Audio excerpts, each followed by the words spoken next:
This week's lesson is called Orphanage, and it's taken from the Old Testament book of Isaiah, chapter 64, verses 1 through 5.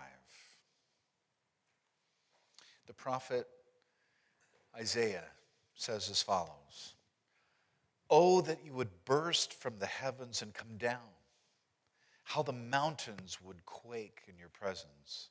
As fire causes wood to burn and water to boil, your coming would make the nations tremble.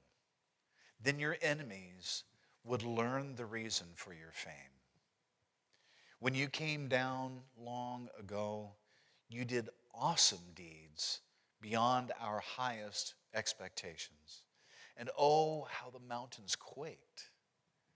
For since the world began, no ear has heard, and no eye has seen a God like you, who works for those who wait for him. You welcome those who gladly do good, who follow godly ways." Some time ago, I came across a story about a honeymoon disaster. Apparently, the newlyweds had arrived at the hotel in the wee hours of the night and had, as all newlyweds do, very high hopes for the evening and for the rest of the day in their marriage. So they had reserved in advance a very large room with all of the romantic amenities that you could hope. Unfortunately, when they arrived, that's not what they found. The room was pretty skimpy, actually. The tiny room had no view. There were no flowers. There was a cramped bedroom, and perhaps worst of all, no bed. Just a fold-out sofa with a lumpy mattress and sagging springs. Obviously, it was not what these newlyweds had hoped for, nor reserved. Neither was the night. It certainly didn't work out the way that either of them had planned, and so the next morning, the sore-necked groom storms to the manager's desk and just vents his anger about the accommodations. The manager, after listening patiently to him for a moment, responded, "Did you open the door in your room?" The groom admitted that he hadn't. So he returned to the suite and opened the door that he thought was a closet. And there, complete with fruit baskets and chocolates, was this beautiful, spacious honeymoon suite. And can't you just see them standing there, just in the doorway, looking through this door, and looking and seeing what they had overlooked so easily the night before? It would have been so nice, right? A beautiful, comfortable bed instead of a lumpy sofa, a curtain-framed window rather than a blank wall, a fresh breeze in place of the stuffy air that was in the anteroom that they had stayed that evening, an elaborate restroom, not a really tight toilet. But they missed it, and they were cramped, and they were cranky, and they were uncomfortable, while comfort was literally just a door away. They missed it because they thought the door was a closet. Well, why didn't you try the door? I'm thinking to myself as I'm reading through this story. Get just a little curious. Why did you just assume that this particular door led to absolutely nowhere other than a closet? And I think that that's a reasonable question to ask. And not just about the story about the newlyweds, but I think it's a very reasonable question for us to ask ourselves. Because all of us sometimes feel this cramped, packed anteroom that we call earth. It's not in many ways what we had hoped it to be. It may have its moments, granted. Something inside of us, though, groans for something more. We understand what Paul meant when he wrote to the church in Rome in Romans chapter 8, verse 23, that we groan inwardly as we wait eagerly our adoption as sons, the redemption of our bodies. It's an interesting word that Paul picks, groan. Because that's kind of it, isn't it? An inward angst, this echo from the deep, dark cavern of our hearts, the sigh of the soul that says this world in which we live is completely out of joint. There is something wrong in this place in which we're living. The room is too cramped to breathe. The bed is too stiff for rest. And the walls that we see around us are too bare for pleasure. And so we groan. I mean, it's not that we don't try. We do our best with the room that we've been given. And we shuffle the furniture around a bit in our room. We might paint the walls, turn down the lights. But there's only so much we can do with the place that we've been given, right? And so we groan. And well, we should, because Paul argues, because we are not made for these puny quarters. He writes to the church in Corinth in 2 Corinthians chapter 5, verse 6, "For while we are in this tent, we groan and we are burdened." A tent. That's a pretty good metaphor because I've spent some nights in a tent. And maybe you have too. I mean, they're nice for vacations, right? But they're not intended for your quarters for every day of the year. Because the flaps will fly open.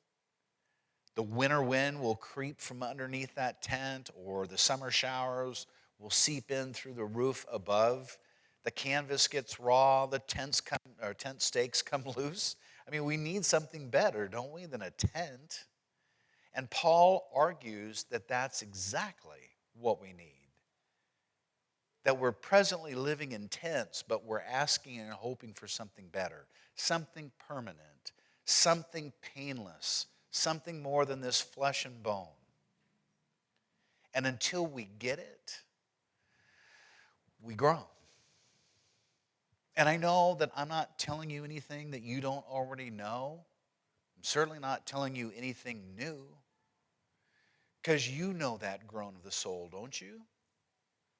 But maybe you need to know that it's all right to groan. It's permissible, church, to yearn. Longing is a part of life. It's only natural to long for a home when you're on a journey. And we aren't home yet. We're orphans. We're orphans at the gate of an orphanage, and we are awaiting our new parents to come and pick us up. They aren't here yet, but we know that they're coming because they wrote us a letter and told us they were. We haven't seen them yet, but we know what these parents look like because they sent us a picture.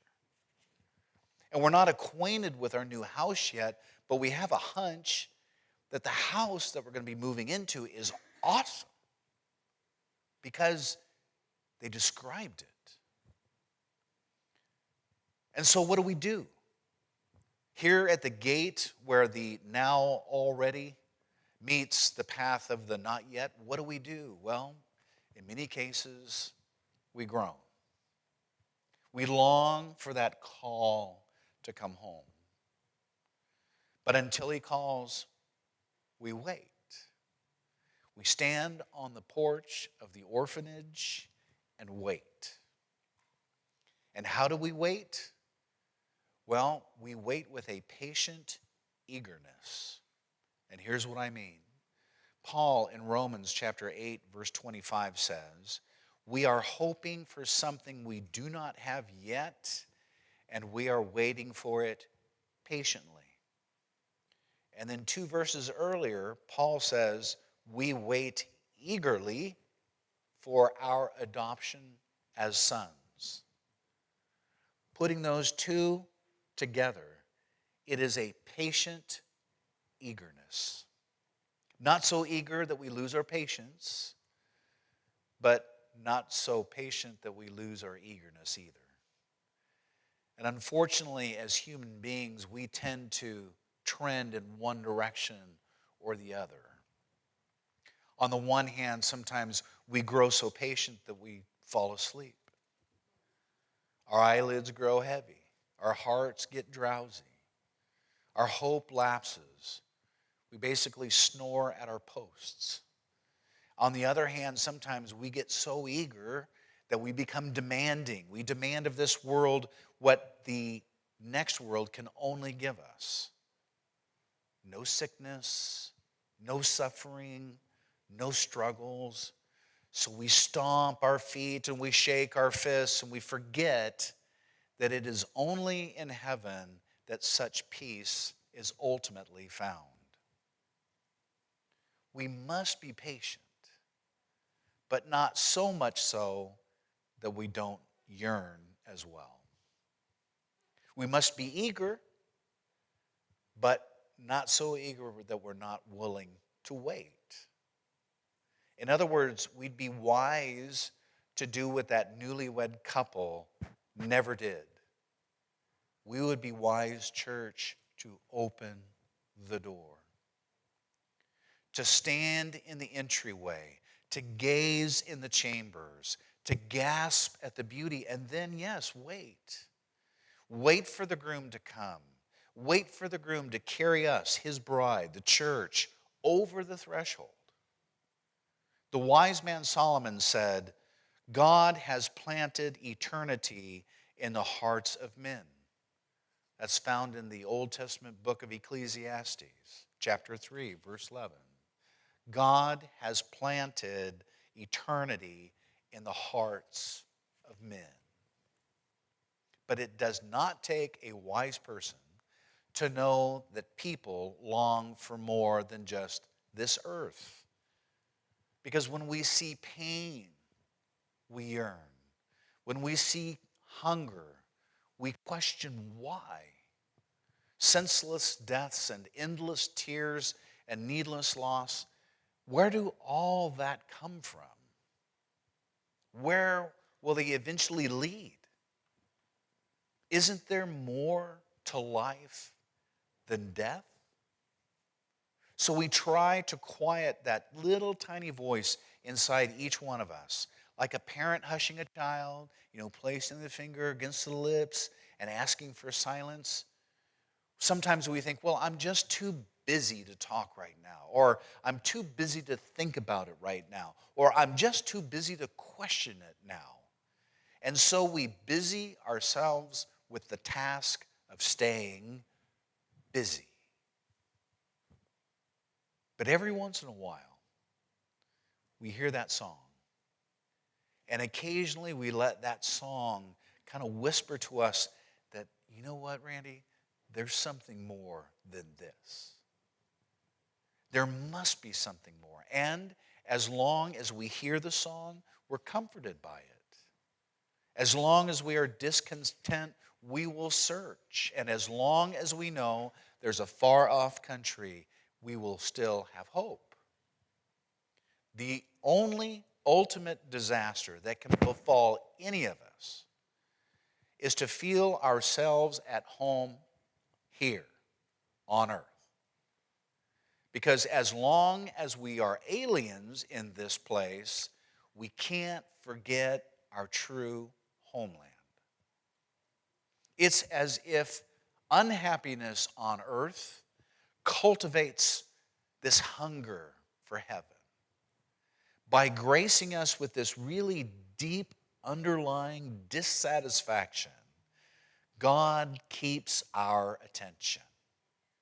The only tragedy then is to be satisfied prematurely, to settle for earth, to be content in a strange land, to intermarry with the Babylonians and forget Jerusalem as the Israelites had done. They thought there was nothing more. And so they abandoned God's laws and God's will, intermarried with the people who were living in that community, and lost themselves as a people. We're not happy here because we're not home here. We're not happy here because we're not supposed to be content here. We're like foreigners and strangers in this world. 1 Peter chapter 2, verse 11. Let me give you an example. Just take a fish out of the ocean and put that fish on the beach. And watch that fish's gills gasp and the scales start to dry out. Now, is that fish happy? No. So how do you make him happy? Do you take that fish and cover it with a mountain of cash? Do you take that fish and get him some chair and sunglasses? Do you take that fish and bring him a copy of Playfish magazine and a martini? Do you outfit him in double-breasted fins and people-skinned shoes? No. All right then. How do you make the fish happy? You put the fish back in the fish's element. You put the fish back in the water. He'll never be happy, ever, on the beach simply because he was not made to live on the beach. And we will never be completely here on earth simply because we were not made to live forever on this planet. Granted, we have our moments of joy. I'm not saying that. We catch glimpses of light. We may know moments or even days of absolute peace and tranquility. But they simply don't compare with the happiness that lies ahead. Rest on this earth is a false rest, so beware of those who urge you to find happiness here, because the truth is you won't. Guard against the false teachers who promise that joy is just a diet away, or a marriage away, or a job away, or joy is just a transfer away. The prophet Jeremiah denounced people who said stuff like that. In Jeremiah chapter 6, verse 14, here's what the prophet said. They tried to heal my people's serious injuries as if they were small wounds. They said, it's all right. It's all right. But really, it is not all right. And church, it will not be all right until we all get home. Admittedly, as I said before, here living on earth, we have our moments. I mean, the newborn on a mom's breast, the bride on our arm, the sunshine on our back, all those things are marvelous. But even those moments are simply slivers of light breaking through heaven's window. In some ways, I think God flirts with us. He kind of tantalizes us. He romances us. These moments are appetizers for the dish that's to come. Paul wrote to the church in Corinth, 1 Corinthians chapter 2, verse 9, no one has ever imagined what God has prepared for those who love him. Did you hear that? No one has ever imagined what God has prepared for those that love him.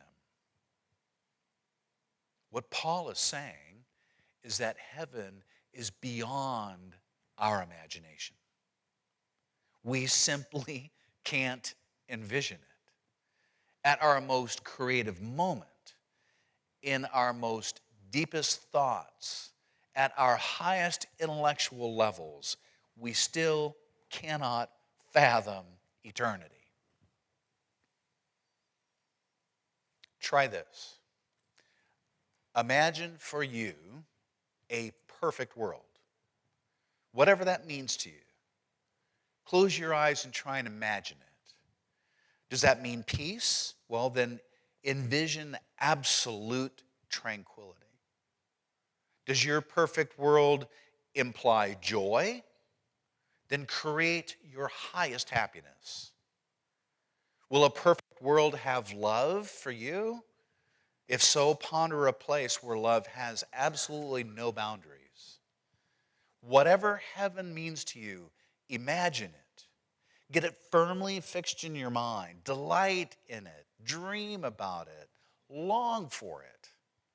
And then smile as the Father reminds you, no one has ever imagined what God has prepared for those who love him. In other words, anything you can imagine is inadequate. Anything anyone imagines is inadequate. No one has come close, not even remotely close. Think of all the songs that we either sing or you've heard about heaven. Think about all the poems that have been written and chapters in books that have been devoted to the subject of heaven.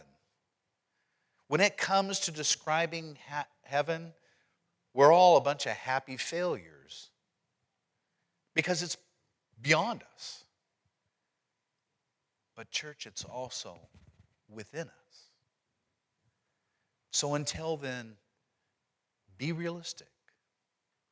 Lower maybe your expectations of what this earth can do for you. This is not heaven, so don't expect it to be. There'll never be a newscast without bad news. There will never be a church without its wounded. There'll never be a new car, a new wife, a new baby who can give you forever what your heart craves. And that is because only God can. And the good news is God will, because he owns the orphanage. You see, church, we spend so much time here on earth trying to make this heaven on earth, and it's not possible. Nor is it possible for us to even begin to imagine how marvelous heaven is going to be. But a great philosopher, Pascal, said that he believed that God had created man with a God-shaped hole in his heart. And that's a particular fit that only God can fill. And trying to fit anything in that space that doesn't have that dimension of God is not going to fit. It's trying to put a square peg into a round hole. Money's not going to fit it. Love is not going to fit it. Alcohol and drugs are not going to fit it. Jobs are not going to fit it. Boyfriends or girlfriends, they're not going to fit it. Pornography, that's not going to fit it. Nothing will fit it except for God. And until we understand that we have been formed and created in his image, then it makes sense that the image that he's created us to carry is an image that would bear his image. And so as we go through life, just understand that this earth and its trials and its problems and its heartaches and its sadnesses, this is temporary. We're not intended to live here permanently. We're strangers walking through this land, going to a home far away, but one that's been promised us by God, who loves us so much that he sent his son, Jesus Christ, to live a perfect life, to die at the hands of murdering people, so that through his perfection we might find forgiveness. God loves you so much, church, that while you were rebelling against him and hating him and doing things that hurt God's heart, he still loved you. He loves you unconditionally and gave his son Jesus Christ so that he could be the atoning sacrifice for your sins so that you can live with God in the heaven we've been talking about today. An unbelievable plan, an amazing plan, a simple plan that sometimes we get too busy with life and religiosity and complicate it unnecessarily. It's not that hard. You can find your way home through the door of Jesus Christ. And you're encouraged to just simply open the door and see what awaits you.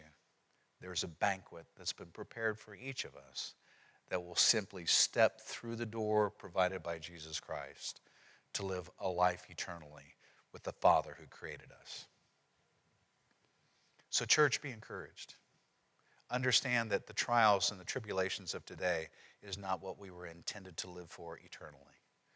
And we're going to have those trials. We're going to have those temptations. We're going to have those difficulties. But we're just walking through.